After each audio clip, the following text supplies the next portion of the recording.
Assalamualaikum warahmatullahi wabarakatuh dan selamat pagi. Perkenalkan, nama saya Kamlina Lora Palitpadang, NIM 2011-3005. Di sini saya akan menjelaskan tentang akuntansi transaksi dana zakat, dana kebajikan dan pinjaman Kuarda. Langsung saja ke poin yang pertama, yaitu pengertian dan pengungkapan dana zakat, di mana zakat ini merupakan sebagian harta yang wajib dikeluarkan oleh wajib zakat atau musaki untuk diserahkan kepada penerima zakat atau mustakif. Penyaluran dana zakat ini dibatasi pada 8 golongan yang sudah ditentukan oleh syariah, yaitu fakir, miskin, amil, orang yang baru masuk Islam, hamba sahaya, orang yang terlilit utang, orang yang sedang berjihad, dan orang yang sedang dalam perjalanan. Selanjutnya yaitu pengungkapan dana zakat, yaitu yang pertama, sumber dana zakat ini yang berasal dari internal bank, sumber dana zakat yang berasal dari eksternal bank. Ketiga, kebajikan penyaluran zakat. Keempat, proporsi dana yang disalurkan untuk masing-masing entitas pengelola zakat yang diklasifikasikan menjadi pihak berelasi dan pihak ketiga. Poin berikutnya yaitu pengertian dan pengungkapan dana kebajikan, di mana dana kebajikan ini merupakan dana sosial di luar zakat yang berasal dari masyarakat yang dikelola oleh bank syariah, di mana sumber dana kebajikan ini terdiri atas infak, sedekah, hasil pengelolaan wakaf sesuai dengan perundang-undang yang berlaku, pengembalian dana kebajikan produktif, denda, pendapatan non halal, dan sumbangan atau hibah. Pengungkapannya yang pertama yaitu sumber dana kebajikan, yang kedua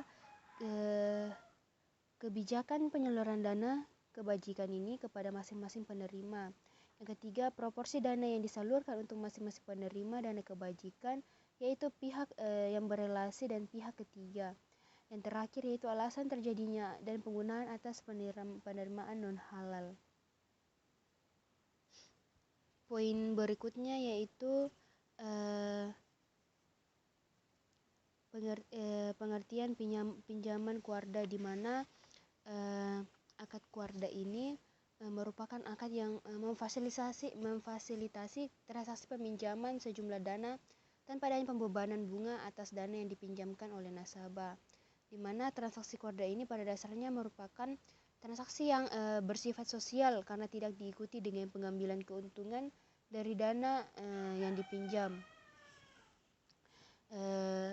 Ketentuan syar'i, rukun transaksi dan pengawas syariat transaksi pinjaman Kuarda, di mana ketentuan syar'i ini disyaratkannya Kuarda mengacu pada Al-Quran dan Sunnah, yaitu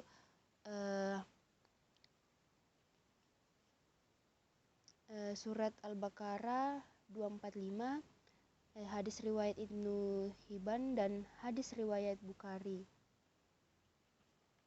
Rukun transaksi pinjaman Kuarda yaitu meliputi transaktor, yaitu pemberi pinjaman dan penerima pinjaman. Yang kedua itu objek yang berupa uang atau benda habis pakai. Yang ketiga itu ijab dan kabul, di mana terdapat pernyataan kehendak para pihak yang bertransaksi.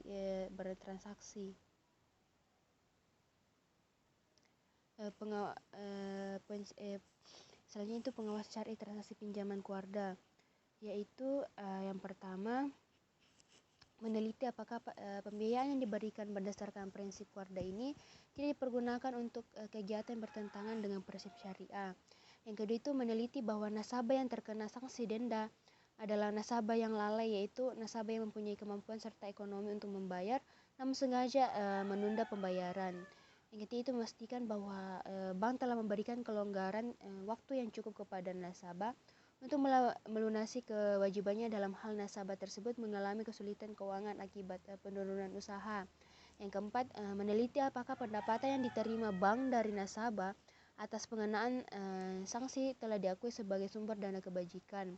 Yang kelima, memastikan sumber dana yang digunakan untuk pembiayaan Kuarda ini konsumtif dan bersifat sosial adalah bukan berasal dari dana investasi atau modal bank.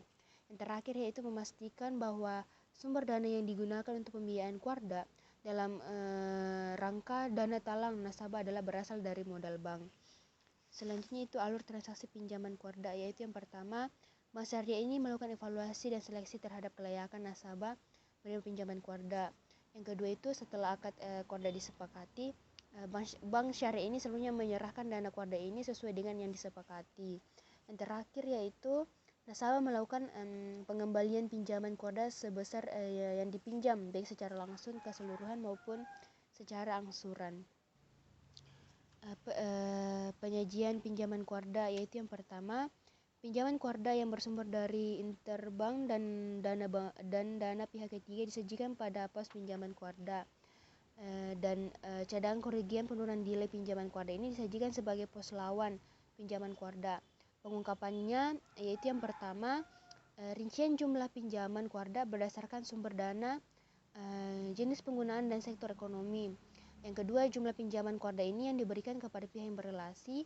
Yang ketiga, kebijakan manajemen dalam pelaksanaan pengendalian risiko pinjaman Kuarda. Yang terakhir, ikhtisar pinjaman Kuarda yang dihapus buku yang menunjukkan saldo awal, penghapus selama tahun berjalan, penerimaan atas pinjaman Kuarda yang telah dihapus bukukan, dan pinjaman Kuarda yang telah dihapus tagih dan saldo akhir pinjaman Kuarda yang dihapus buku.